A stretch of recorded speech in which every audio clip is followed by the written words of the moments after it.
Hello students. आज हम बात करेंगे नॉन कॉर्डेटा में फाइलम एस्केलमिंथीज की। हमने नॉन कॉर्डेटा के पॉरीफेरा कर लिया है, सीलेंट्रेटा कर लिया है, प्लेटीहेल्मिन्थ्स कर लिया है।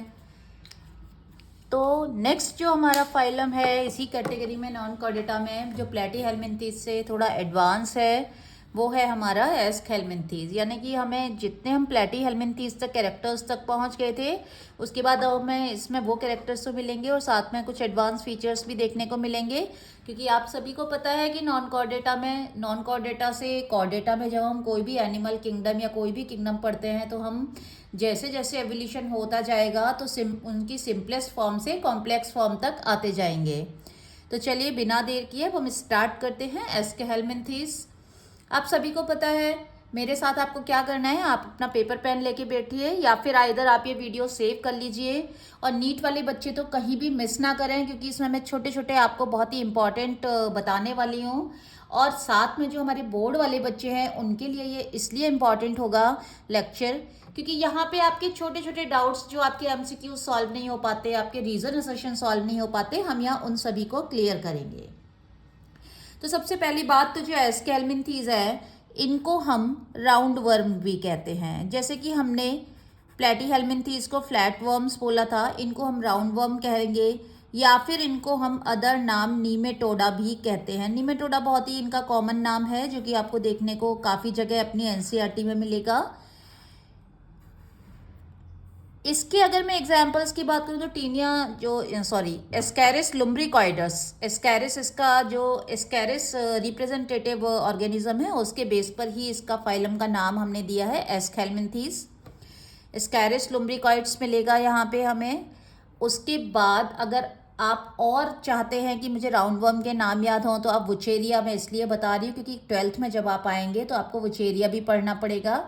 जब इनकी बीमारियां पढ़नी पड़ेंगी तो वहाँ पे वुचेरिया भी आएगा। देन उसके बाद एक और आपका निमेटोडा आएगा बायोटेक्नोलॉजी में, मेलोडिगाइनी इनकॉग्निटिया।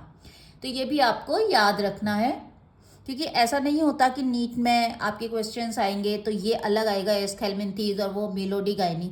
हो सकता है वो आपको नाम दे दे कि ये मेलोडिगाइनी इनकॉग्निटिया है, क्या इसमें आपको सीलोम देखने को मिलेगा या नहीं मिलेगा।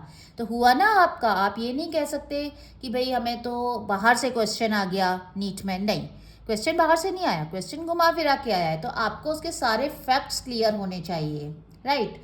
तो चलिए बिना देर किए फटाफट से हम स्टार्ट कर लेते हैं। सबसे पहले आपको पता है मैं आपको क्या पढ़ाने वाली हूँ। मैं आपको सबसे पहले बताती हूँ कि ये कहाँ कहाँ मिलेंगे, हैबिटाट, रहते कहाँ पर हैं, कैसे होते हैं। तो ये आपको एक्वेटिक में भी मिलेंगे, मतलब पानी में मिलेंगे, और एक्वेटिक के बाद ये आपको लैंड पे भी मिलेंगे। तो हम यहाँ पे दोनों हैबिटाट लिख लेते हैं, एक्वेटिक एंड टेरेस्ट्रियल। उसके साथ में ये आपको फ्री लिविंग भी होते हैं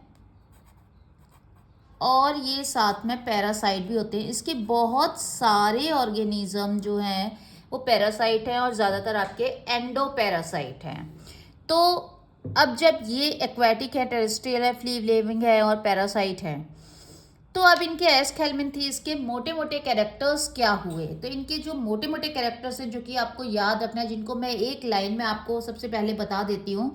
सबसे पहली बात कि इनमें लेयर की बात करें तो ये ट्रिप्लोब्लास्टिक होने वाले हैं क्योंकि आपको पता है प्लेटीहेल्मिंथीज से ही आपकी तीनों लेयर आ गई थी, एक्टोडर्म, मेसोडर्म और एंडोडर्म। तो इनमें भी मिलेंगे at the same time. But यहाँ पे जो आपको याद रखना है, जो यहाँ पे सीलोम है वो सीलोम प्रेजेंट तो नहीं है, सीलोम प्रेजेंट तो नहीं है, लेकिन वो अपीयरेंस ऐसी देती है कि कैविटी डेवलप हो गई हो जैसे।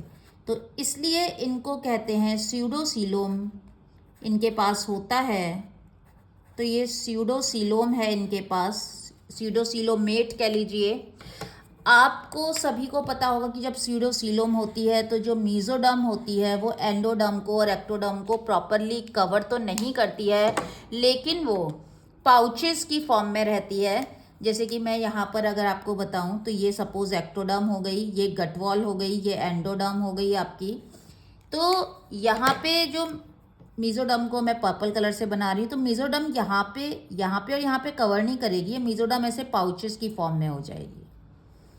पाउचेस की फॉर्म में होने से आपको ऐसा अपीयरेंस देगी कि जब इसका क्रॉस सेक्शन लेंगे कि ये थिक है, ये यहाँ पर भी है और यहाँ पर भी है, तो इसीलिए ये ट्रू सीलोम ना होके कैसे हो गए, ये स्यूडो सीलोमेट हो गए। ये आपको बहुत इम्पॉर्टेंट है, आपको याद रखना है कि ये स्यूडो सीलोमेट होते हैं। देन उसके बाद इनमें कौन सा लेवल ऑफ ऑर्गेनाइजेशन मिलेगा, तो बिकॉज अब एक बार हम, आपने देखा होगा प्लेटीहेल्मिन्थीज में हम ऑर्गन सिस्टम तक पहुंच चुके हैं, तो इनमें भी हमें organ system of level of organisation ही देखने को मिलेगा। अब हम बैक जाना बहुत मुश्किल है, और बैक ऐसा भी नहीं है, रिट्रोग्रेसिव भी होते हैं, कई बैक जाते हैं, लेकिन वो अगेन एडवांसमेंट की तरफ ही होते हैं। वो बैक जाना उनका एक अडेप्टेशन की वजह से, उनकी मजबूरी होती है तो वो अडेप्ट कर लेते हैं। बट एक बार जब सिस्टम टिश्यू से ऑर्गन पे आया तो ऑर्गन से ऑर्गन सिस्टम पर ही जाएगा। अब ऑर्गन सिस्टम से वो आप सोचें कि अब आपको जो नेक्स्ट फाइलम में जो ऑर्गेनिज्म है वो दोबारा टिश्यू लेवल पे आएंगे तो वो नहीं मिलेंगे आपको। नेक्स्ट अगर हम बात करें सिमिट्री की, क्योंकि ये क्या है बच्चों, में इसलिए आपको इनको मोटा मोटा लिखवा रही हूँ पहले, क्योंकि ये इनके बहुत ही हाईलाइटेड कैरेक्टरिस्टिक्स हैं जिनके बेसिस पे एनिमेलिया किंगडम को डिफाइन किया जाता है, उनको डिफ्रेंशिएट किया जाता है, ठीक है। तो सिमेट्री हमें कैसी मिलने वाली है, बाइलेटरल, क्योंकि बाइलेटरल सिमेट्री ही एडवांस सिमेट्री होती है, और एक बार बाइलेटरल स्टार्ट हो चुकी है हमारी तो अब वो बैक में जाना मुश्किल है। हाँ, सिमेट्री में जा सकता है, अभी हम आगे पढ़ेंगे तो आपको बहुत सारी और सिमेट्री आपको, तो लेफ्ट और राइट जिसके इक्वल रहेंगे, जैसे एक सर्कल आप काटिए, सॉरी सर्कल का तो रेडियल सिमेट्री हो गया, मतलब लाइक कोई आप ऑर्गेनिज्म है जिसको आपको बीच में से आपने लाइन ड्रॉ किया तो उसके लेफ्ट और राइट पोर्शन आपके इक्वल मिलेंगे, जैसे हम लोगों में बाइलेटरल सिमेट्री है, राइट। जैसे कि इसको देखा जाए पेन को, तो अगर आप इसके पोर्शन को देखेंगे तो अगर मैं यहाँ बीच में से एक लाइन ड्रॉ करूँ इस तरह से, ठीक है, तो अगर एक इस तरह से लाइन ड्रॉ करूँ तो आपके इसके इधर भी आपको ये मिल रहा है, इधर भी मिल रहा है कलर, इधर भी मिल रहा है, तो left and right equal equal portion होंगे, तो ये आपकी बाइलेटरल सिमेट्री हो गई। देन उसके बाद अब हम बात करेंगे, इसमें हमारा हैबिटाट हो गया, मोटे मोटे कैरेक्टरिस्टिक्स हो गए। अब नेक्स्ट हम बात करने वाले हैं कि इनका जो बॉडी वॉल है वो कैसा है, क्योंकि ये देखिए हर एक में हमने आपको बॉडी वॉल पढ़ाया है, तो आपको यहाँ भी बॉडी वॉल को याद रखना है।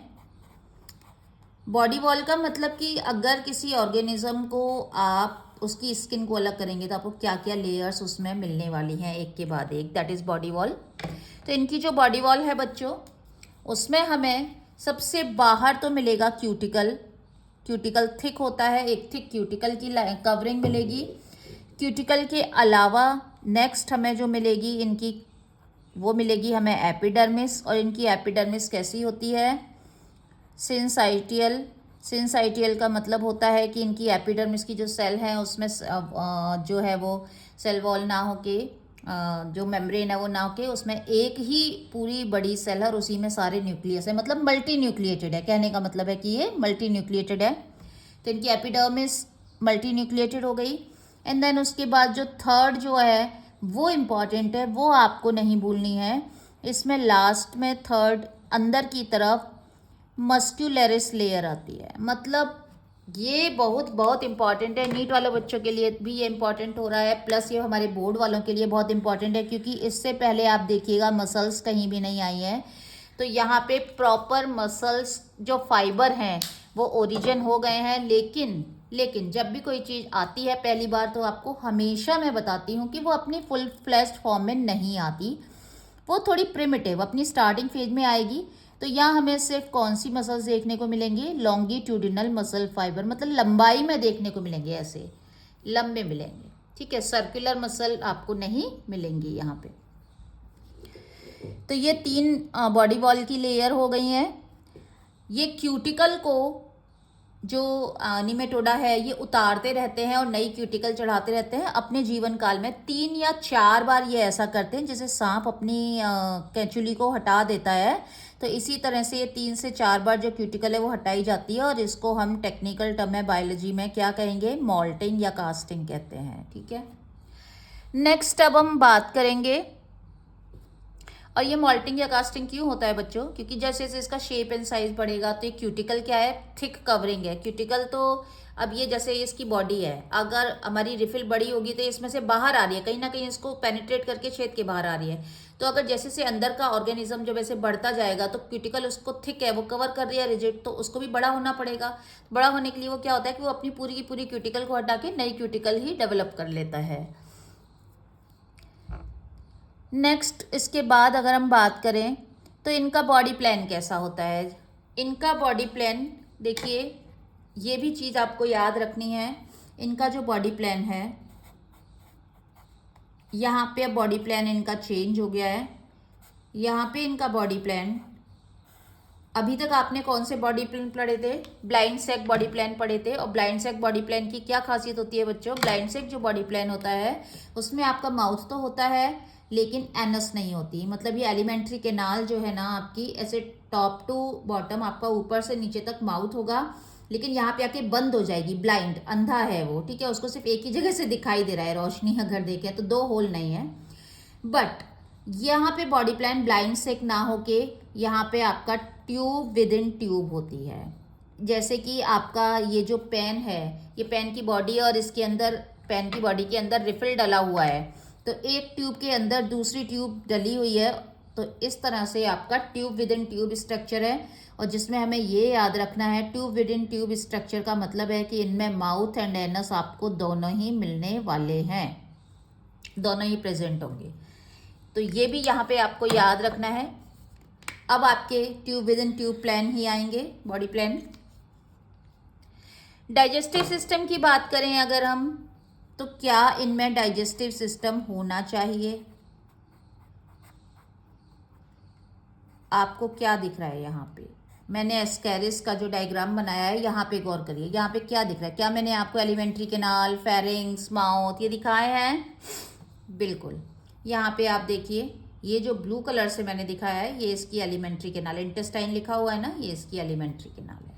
दैट मीन्स कि जो डाइजेस्टिव सिस्टम है इनका कैसा हुआ, कंप्लीट हुआ। माउथ भी है, एनस भी है और एलिमेंट्री कैनाल इनके पास पूरी है।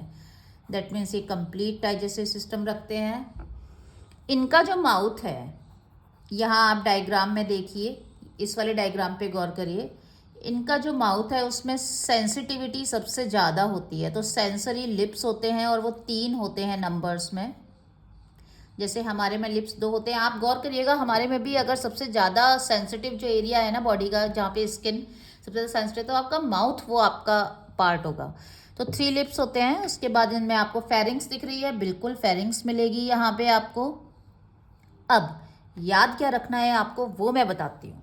ये आपके हमारे नीट वाले बच्चों के लिए बहुत ज़रूरी हो सकता है, तो वो मेरी बात ध्यान से सुने। यहाँ पर जो आपको चीज़ याद रखनी है वो ये याद रखनी है कि इन, जैसे हम ह्यूमंस में देखिए, ह्यूमन में ना हमारी जो इंटेस्टाइन है वो मस्क्यूलर होती है, बिल्कुल मसल्स की होती है, राइट।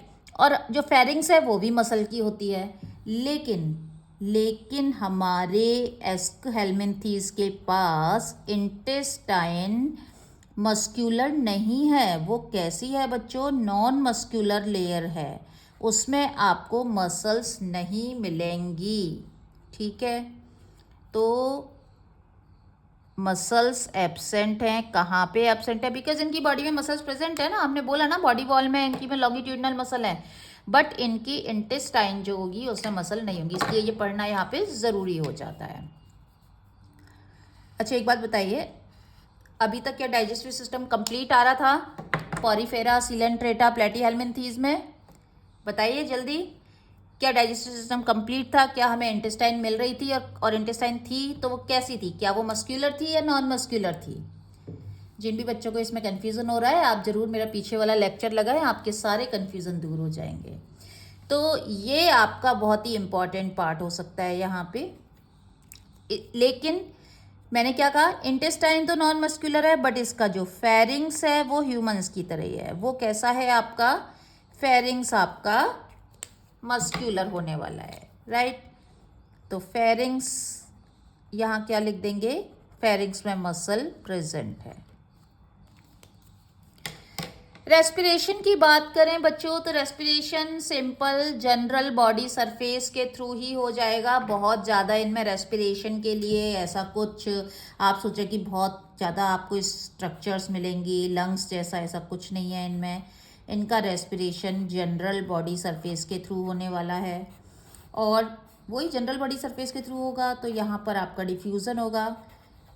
तो हम यहाँ लिख देते हैं बॉडी सरफेस डिफ्यूज़न के थ्रू। एक चीज़ और मैं बता दूं कि ये एंडोपैरासाइट हैं, जब ये अंदर रहेंगे तो अंदर आपको ऑक्सीजन नहीं मिलेगी बॉडी सेल के अंदर, तो सेल खुद यूटिलाइज कर लेती है ना। ये इंटेस्टाइन के अंदर रहते हैं ह्यूमंस में जैसे कि, तो अगर ये इंटेस्टाइन के अंदर हैं या किसी और प्राणी के अंदर हैं तो क्या वहाँ इनको ऑक्सीजन मिलेगी? वहाँ इनको तो सफिशिएंट ऑक्सीजन मिलेगी नहीं, क्योंकि वहाँ के उस ऑर्गेनिज्म की जो सेल है वो भी तो उस ऑक्सीजन को अपने लिए यूटिलाइज करेंगी ना। दैट मीन्स कि इनमें जो रेस्पिरेशन है वो इनका एक पैरासिटिक अडेप्टेशन है बहुत बड़ा, कि इनमें एरोबिक रेस्पिरेशन के साथ साथ में, और जो एंडोपैरासाइट होंगे उनमें हमें एनारोबिक रेस्पिरेशन भी मिलेगा। मतलब ये अगर ऑक्सीजन नहीं भी मिलेगी ना तो भी बिना ऑक्सीजन के एनारोबिकली रेस्पायर करके ये जिंदा रह लेंगे।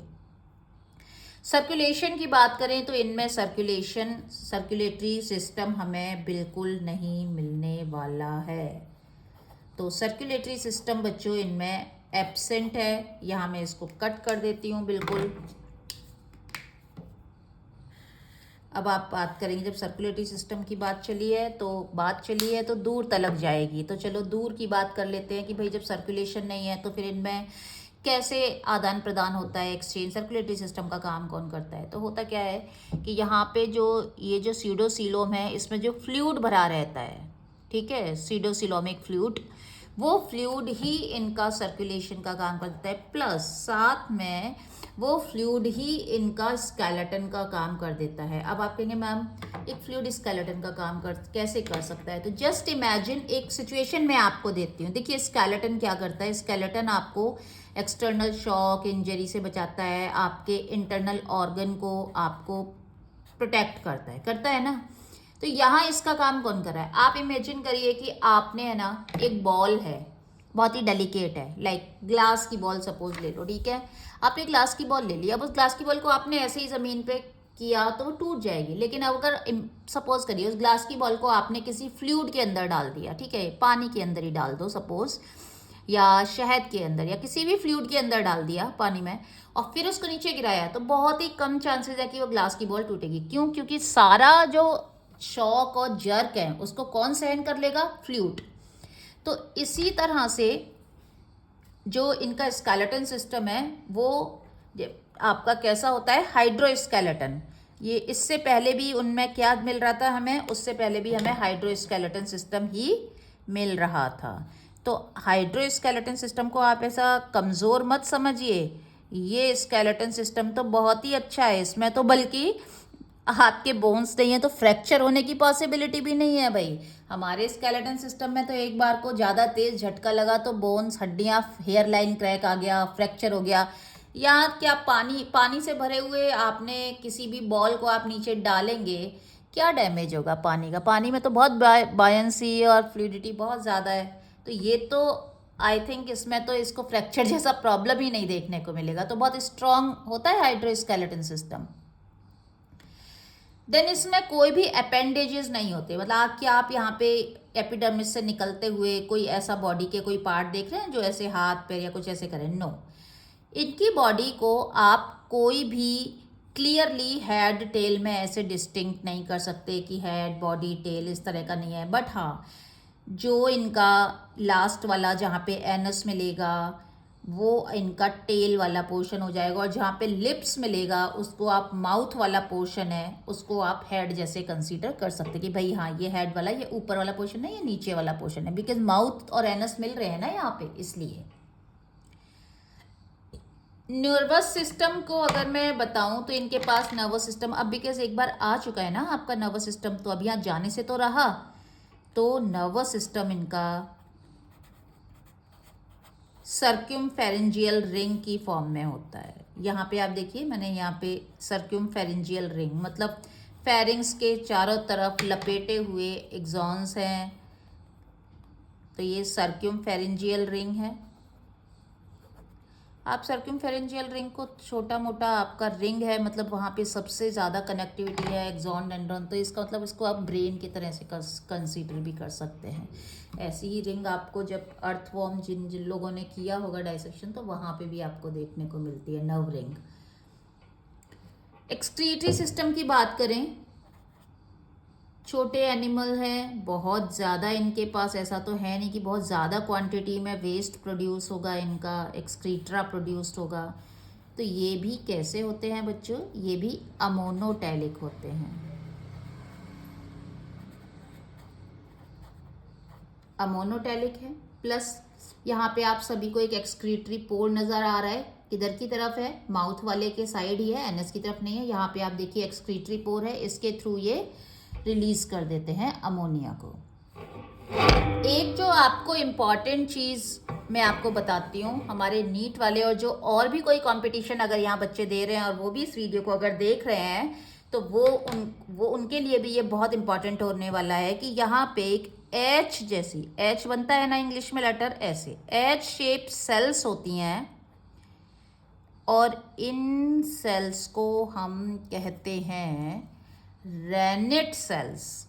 मैं बड़ा बड़ा लिख देती हूँ, रेनेट, RENET, रेनेट सेल्स कहते हैं। ये जैसे कि आपका फ्लेम सेल थी ना प्लेटीहेल्मिन्थ से, ऐसे ही यहाँ पे मिलेगी रेनेट सेल, और ये रेनेट सेल एच शेप हैं और ये आपका एक्सक्रीशन में हेल्प करती हैं। यहाँ पे सेल्स है, देखिए। अब आप कहेंगे मैम बन तो गया इनमें ऑर्गन। एक चीज़ मैं, एक बहुत बहुत मज़ेदार चीज़ मैं आपको बताती हूँ, आपको भी सुन के बड़ी हैरानी होगी कि ये जो एस्केल्मिन्थीज़ है ना, इन एस्केल्मिन्थीज़ में जितनी बचपन में सेल होती हैं, बचपन मतलब इनकी लार्वल स्टेज, एक बार इनका जाइगोट जब डिवाइड होके जितनी सेल बना लेगा ना, हर ऑर्गन में उतनी ही सेल्स होंगी, यानी कि नंबर ऑफ सेल्स इनके हमेशा पूरी लाइफ टाइम में फिक्स होती है। सपोज एक्सक्रीटरी सिस्टम में इनकी अगर 20 रेनेट सेल हैं तो 20 ही रहेंगी जब तक ये अपनी पूरी ज़िंदगी बिता लेगा।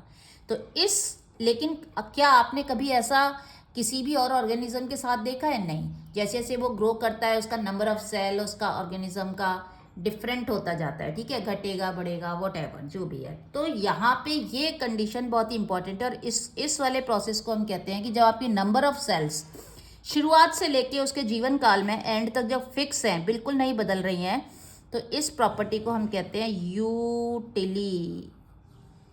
क्या कहेंगे बच्चों इसे? यूटिली। तो अब आपके दिमाग से ये कन्फ्यूज़न दूर हो जाना चाहिए। अगर आप ऐसा सोचते हैं कि ऑर्गेनिज्म में हमेशा नंबर ऑफ सेल्स बढ़ता ही है जब ऑर्गेनिज्म ग्रो करेगा, तो ऐसा नहीं है। एक लिविंग में एक यूटिली नाम की कोई भी कंडीशन होती है। नेक्स्ट अब हम बात करेंगे इनके रिप्रोडक्शन की। आप यहाँ डायग्राम में देखिए बच्चों, रिप्रोडक्शन में आपको क्या देखने को मिल रहा है। मैंने यहाँ मेल फीमेल दोनों बनाया। ये मेल है जो कि आपका कॉइल्ड एंड कर्व्ड है, बिल्कुल ऐसे कॉइल हो रखा है। फीमेल आपका हल्की सी टेल हल्का सा इधर उधर कर्व कर लेगी, बट ऐसे कॉइल नहीं मिलेगा, और लंबी है, और मेल छोटा है। मेल में यहाँ पे आपको पीनियल सीटा या स्पिक्यूल्स भी देखने को मिल रहे हैं, और यहाँ पे मेल में देखिए आपको क्लोइकल अपर्चर मिल रहा है। क्या आपको फीमेल में क्लोइकल अपर्चर मिल रहा है? नहीं, यहाँ पे एनस मिल रही है और टेल मिल रही है। पीनियल सीटा या स्पिक्यूल्स जैसी कोई भी स्ट्रक्चर बाहर नहीं निकली हुई है।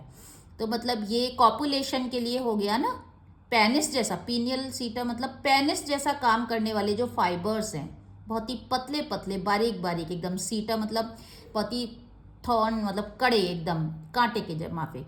तो ये पीनियल सीटा प्रेजेंट है, और ये कॉपुलेशन के, इसका मतलब जब ये है तो इसमें कॉपुलेशन भी होगा, राइट। तो आपको अब बिल्कुल भी रट्टा मारने की कोई ज़रूरत नहीं है। आप यहाँ डायग्राम देखिए कि भाई यहाँ पे पेनिस जैसी स्ट्रक्चर है, तो इसका मतलब अगर हम इसमें रिप्रोडक्शन की बात करें, तो पहली बात मैं आपको ये बता दूं कि यहाँ से आपका सेक्सुअल डायमॉर्फिज्म स्टार्ट हो गया है। सेक्सुअल डायमॉर्फिज्म का मतलब होता है कि ऑर्गेनिज्म दो रूपों में मिल रहा है। जैसे हमारे ह्यूमंस में होता है ना, मेल अलग से होते हैं फीमेल अलग से होते हैं। मेल और फीमेल में नेचर ने डिफरेंस भी दिया है, आपको देखने से भी पता चलेगा, उनके मॉर्फोलॉजिकल फीचर्स भी और उनके इंटरनल जो सिस्टम है उसमें भी, आपको रिप्रोडक्टिव सिस्टम है उसमें भी देखने को डिफरेंस मिलेगा। तो यहाँ भी ऐसा ही है। और इसी चीज़ को जब कोई भी जो ऑर्गेनिज्म है वो अपने दो रूपों में पाया जा रहा है तो उसे हम कहते हैं सेक्सुअल डाइमॉर्फिज्म। तो इनमें सेक्सुअल डाइमॉर्फिज्म है और वो मैंने यहाँ आपको समझा दी है। जो फीमेल है वो लंबी होती है, स्ट्रेट होती है, जबकि मेल है वो छोटा होता है और कर्व्ड होता है।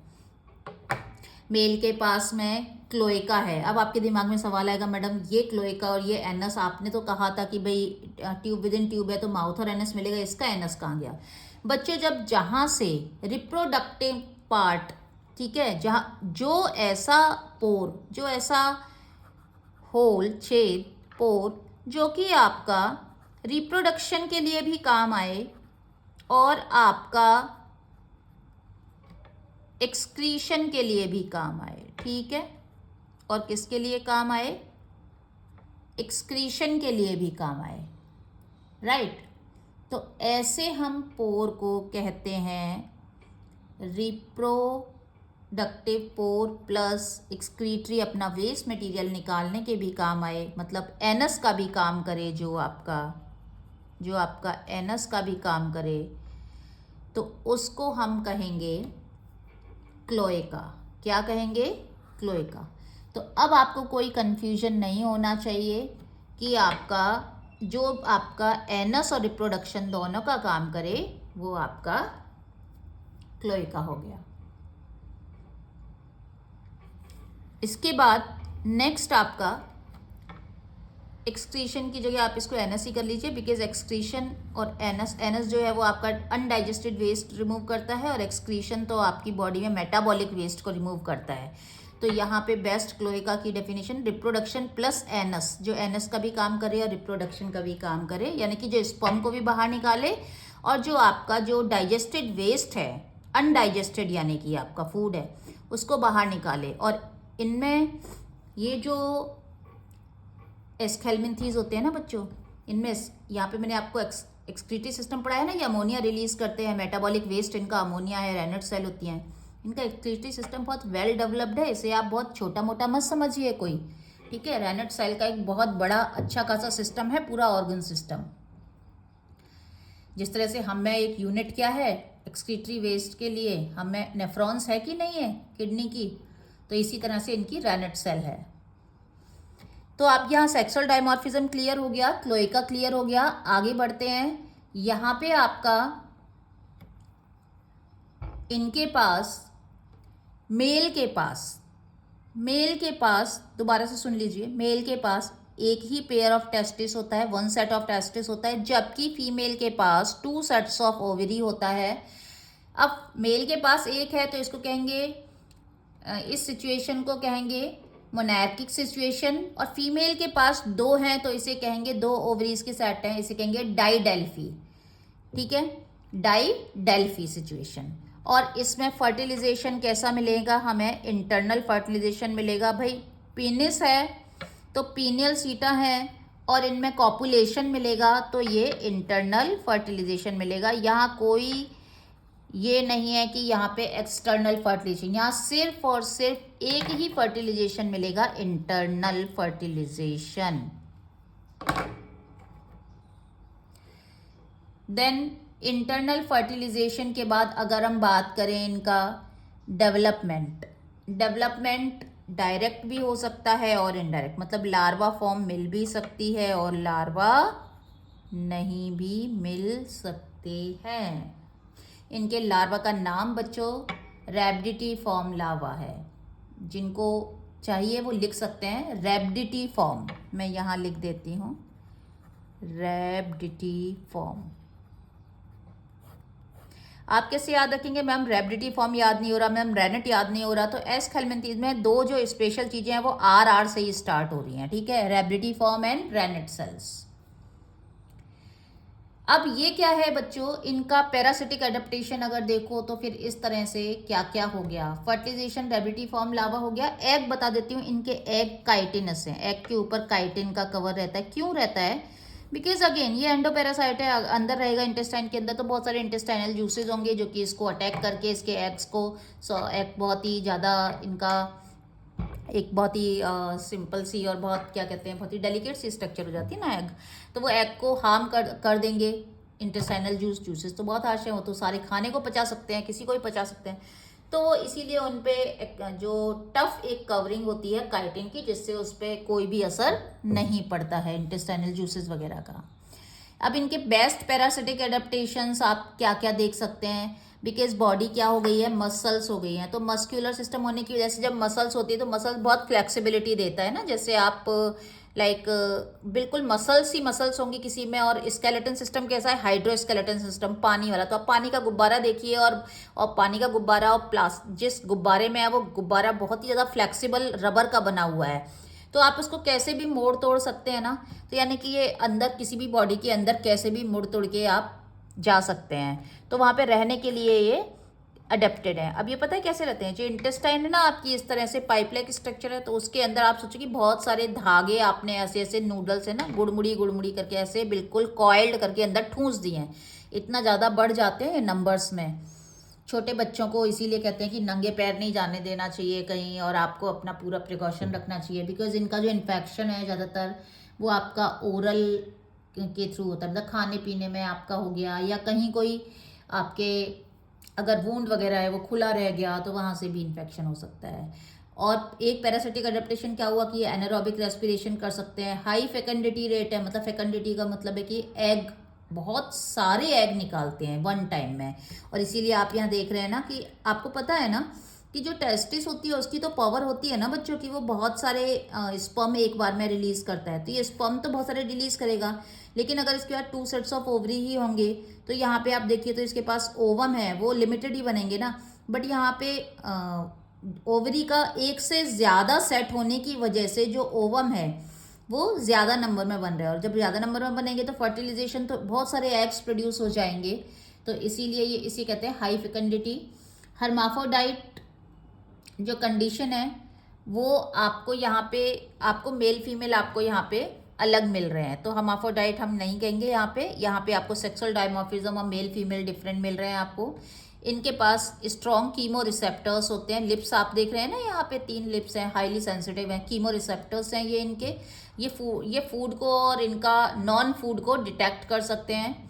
इनके पास आईज नहीं होती हैं, देखो मैंने यहाँ पे ऐसा कुछ बात नहीं किया ना कि मतलब इनके पास आईज जैसा, इससे पहले मैंने आपको बताया था इनके पास आईज नहीं है, क्योंकि आईज अगर अंदर ही रहना है इंटेस्टाइन के, वहाँ होस्ट के इनसाइड बॉडी में डार्क ही रहता है, तो आईज जैसा कुछ इनका नहीं है, बट हाँ इनका एक्सक्रीटरी सिस्टम बहुत ही वेल डेवलप्ड है, रेनेट सेल्स मोनोटैलिक हैं, मैंने अभी अभी आपको बताया। और ये किस पे फीडिंग करेंगे, ये पार्शियली डाइजेस्टेड फूड पे फीड करते हैं। ओके, पार्शियली डाइजेस्टेड का मतलब है आधा डाइजेस्ट हुआ और आधा नहीं हुआ, और जब आधा नहीं हुआ तो इनको भी डाइजेस्ट करके उसका वेस्ट निकालना पड़ेगा, तो इसीलिए इनके पास भी एनस होता है, फीमेल में एनस मिलेगा और मेल में क्या मिलेगा आपको, क्लोएका।